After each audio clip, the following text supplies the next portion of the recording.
Picture a lion walking through tall grass, watching a small group of early humans from a distance. That's the image most people have in their head when they think about danger in the ancient world. A big cat, sharp teeth, something you could see, you could prepare. But here's a strange fact that almost nobody knows. That lion was probably not the thing early humans should have feared the most. Not even close. The real danger, the one that killed far more people over far more centuries, was something so small you could barely see it. And once you hear what it actually was, you'll understand why your body still reacts to it the exact same way today. Let's start with the obvious guess, because it's worth ruling out first. Big predators, lions, wolves, bears, crocodiles, were absolutely dangerous. Nobody is saying otherwise. But here's the thing researchers keep finding when they study ancient death records, old bones, and even the DNA left behind in ancient remains. Deaths from large predator attacks were actually fairly rare, all things considered. A group of humans working together, using fire, using weapons, using numbers, could usually fight off or scare away even a large, hungry animal. Humans were never easy prey. Groups of humans were even harder. So if it wasn't the lion, and it wasn't the bear, what was actually killing so many people? The answer is the mosquito. Yes, the tiny, annoying little bug that buzzes near your ear at night and leaves an itchy bump on your arm. That same creature, or ones very much like it, is believed to have killed more humans throughout history than every large predator combined, multiple times over. Some researchers who study this even argue the mosquito may be the single deadliest animal in the entire story of our species, by an enormous margin. Here's why. A mosquito doesn't need to be strong. It doesn't need claws or teeth or size. It just needs to bite you. And in doing that, it can pass along tiny organisms that cause serious disease. Malaria is the biggest one. There's strong evidence that malaria has been infecting and killing humans for an extremely long time, likely for as long as humans have existed as a species, and maybe even before that, in the ancestors that came before us. Think about what that actually means for a small, ancient human community. A lion attack was rare, and when it happened, it usually affected one person, maybe two.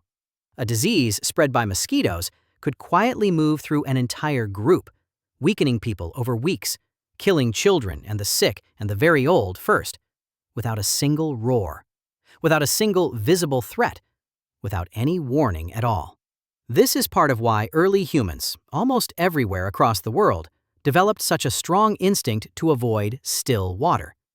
Swamps, stagnant ponds, slow-moving marshes. These places are perfect breeding grounds for mosquitoes.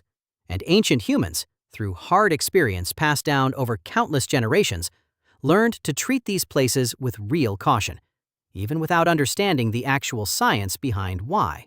Here's where this gets interesting. Because your body still carries pieces of that old defense system, even now, thousands of years later. Think about how sensitive you are to the sound of a mosquito buzzing near your ear at night. Not a loud sound, a tiny, high-pitched whine. And yet, it can pull you straight out of a deep sleep, instantly, every single time. Compare that to how easily you can sleep through a fan running, or a car passing outside, or even a partner snoring right next to you. Those sounds are often much louder, but your brain barely reacts to them. The mosquito whine is different. Your brain treats it as urgent, even now, even though a single mosquito bite today is rarely a serious threat where most people live. Researchers who study human hearing and attention believe this reaction isn't random. Certain sounds, especially high-pitched, buzzing, insect-like sounds, appear to trigger a much stronger alert response in the brain than other everyday noises. It's the kind of reaction that would have been extremely useful for an ancient human trying to protect themselves and their children from a threat they couldn't always see coming, especially at night when mosquitoes are often most active. There's also a simpler, more physical clue still built into your body. That itchy red bump you get after a mosquito bite isn't caused by the mosquito itself. It's actually your own immune system reacting to a tiny bit of mosquito saliva left behind in your skin. Your body treats that saliva as something worth fighting immediately, with inflammation and itching, almost like a built-in early warning system designed to make you notice the bite and pay attention to it. It's uncomfortable on purpose. Discomfort gets your attention. Attention, at least in the ancient world, could save your life. Now, here's a part of the story that's honestly a little unsettling.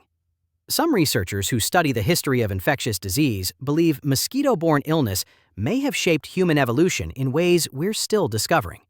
Certain genetic traits found in some human populations today, including some traits related to red blood cells, appear to have developed specifically because they gave people a survival advantage against mosquito-borne diseases like malaria. In other words, the mosquito wasn't just a nuisance in the ancient world.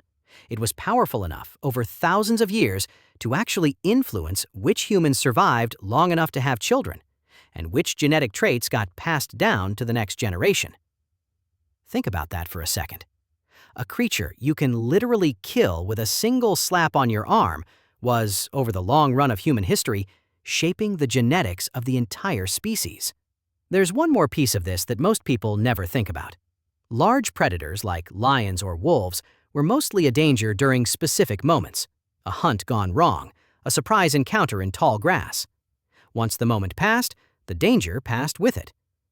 Mosquitoes didn't work that way. They were a constant, ongoing background risk, day after day, season after season, especially anywhere near water. Ancient humans couldn't simply avoid mosquitoes the way they might avoid a known lion's territory. Mosquitoes were nearly everywhere warm and wet enough for them to live, which meant the threat never fully went away. It just faded into the background of everyday life, quiet and constant, which may be exactly why it never earned the same dramatic reputation that a lion or a bear did. So why does the lion get all the attention and the mosquito gets almost none? Probably because of how our brains are wired to react to danger. A lion is big, it's visible, it's dramatic. Watching a lion approach triggers an obvious immediate fear response, the kind that makes for a great story around a fire or a great scene in a movie today. A mosquito, on the other hand, is small, quiet, and easy to dismiss. It doesn't look dangerous. It doesn't feel like a threat in the moment. But the actual body count over the long history of our species tells a very different story than the one our instincts want to believe. So the next time a mosquito whines past your ear at 3 in the morning, and you find yourself instantly wide awake, swatting at the air in the dark, know that you're not overreacting. You're not being paranoid. You're running an old, deeply built-in alarm system, one shaped over an enormous stretch of human history by a creature far smaller and far quieter than any lion, but one that, in the end, turned out to be far more dangerous than anything with teeth and claws ever was.